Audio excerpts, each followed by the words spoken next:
Assalamualaikum warahmatullahi wabarakatuh. Jemaah ceramah digital yang insya Allah dirahmati Allah Subhanahu wa Ta'ala. Yang paling utama, mari kita senantiasa aturkan rasa syukur kita kehadirat Allah Subhanahu wa Ta'ala telah melimpahkan segala nikmatnya, termasuk kenikmatan dalam menikmati Ramadan ini yang saat ini kita telah berada di penghujungnya. Yang besok kita akan menyambut bulan Syawal.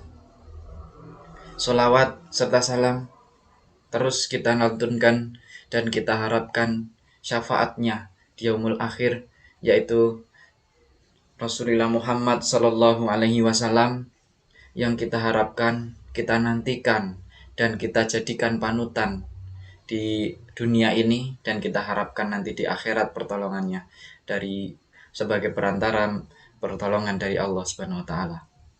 Jamaah ceramah digital yang insya Allah dirahmati Allah, anak-anakku semuanya, bapak ibu dan saudara semuanya.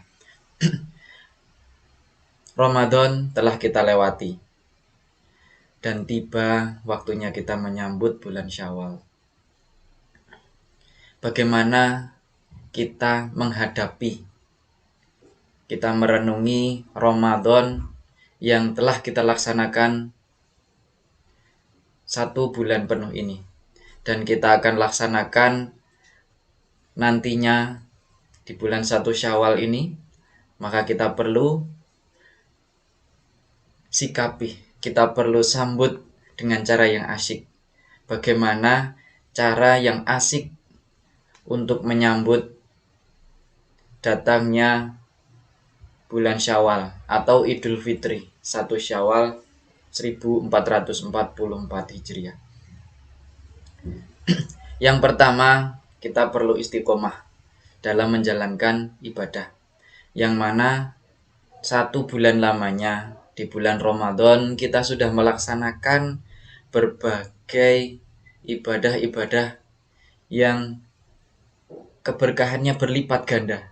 Allah lipat gandakan pahala, sehingga kita akan merasa rugi, sebagaimana hadis Rasulullah bahwa kalau kita bisa lebih baik dari hari kemarin, maka kita termasuk orang yang beruntung.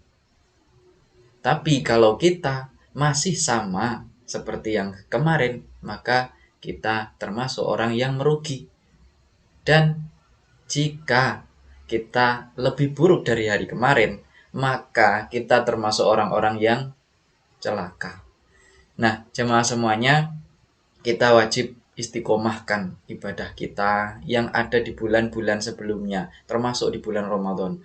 Bulan Ramadan kemarin, bulan penggemblengan, bulan panen pahala. Maka jangan biarkan pahala itu membusuk.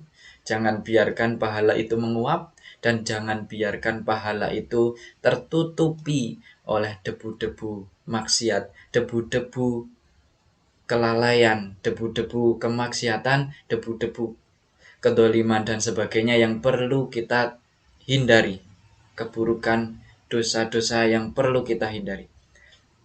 Yang kedua, Syawal ini adalah momen introspeksi. Kita merenungkan diri. Selama 10 hari terakhir di bulan Ramadan kemarin kita sudah introspeksi, beriktikaf di masjid. Nah, untuk yang bulan-bulan ini kita juga perlu introspeksi. Bagaimana pelaksanaan ibadah kita, bagaimana amaliyah kita, bagaimana perbuatan karakter kita, sikap kita kepada orang lain. Dan kita juga perlu mengintrospeksi lingkungan kita. Bagaimana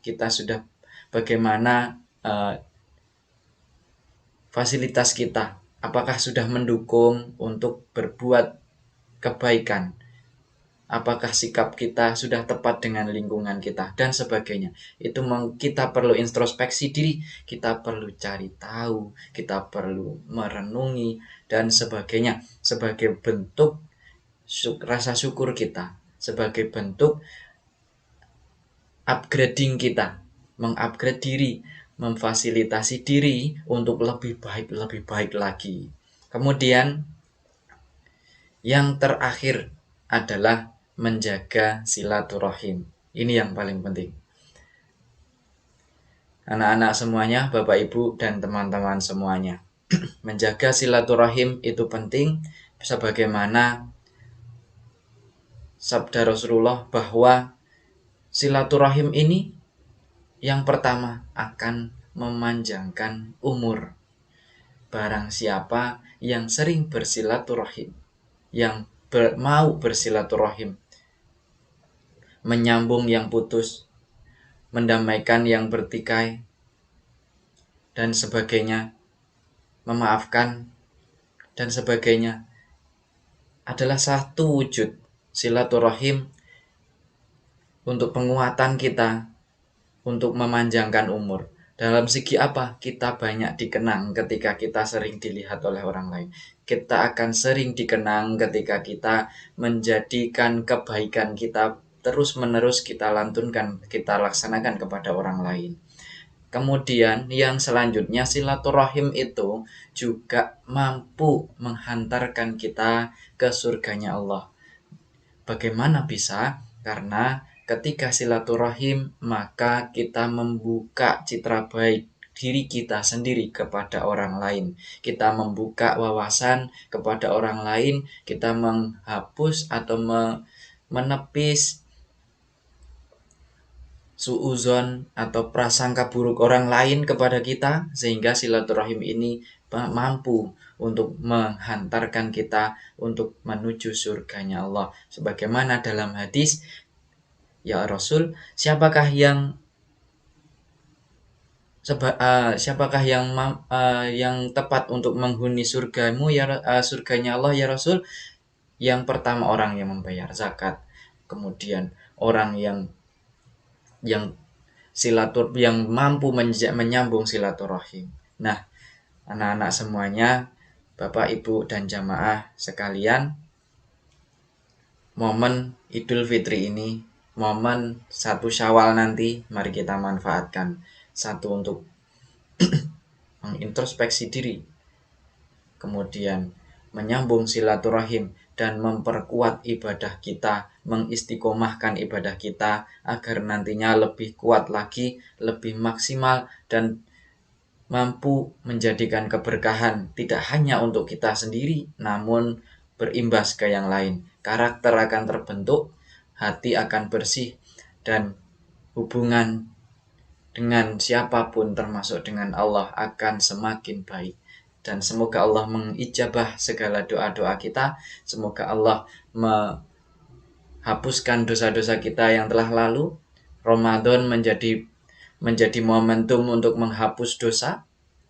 Dan Idul Fitri ini sebagai namanya, hari raya Fitri, yaitu bersih, menjadi manusia yang bersih seutuhnya, bersih sebersih-bersihnya.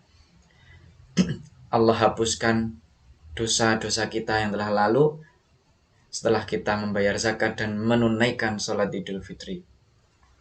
Dan terakhir, mewakili SD Muhammadiyah Merisi, kami mengucapkan selamat Hari Raya Idul Fitri 1444 Hijriah. Taqabbalallahu minna wa minkum, wasiyamana wasiyamakum, wasujudana wasujudakum, wa iyakum minal a'idhin wal fa'idhin. Mungkin itu yang dapat saya sampaikan. Banyak kurang dan lebihnya saya mohon maaf. Nun wal qalami wa ma yasturun. Wassalamualaikum warahmatullahi wabarakatuh.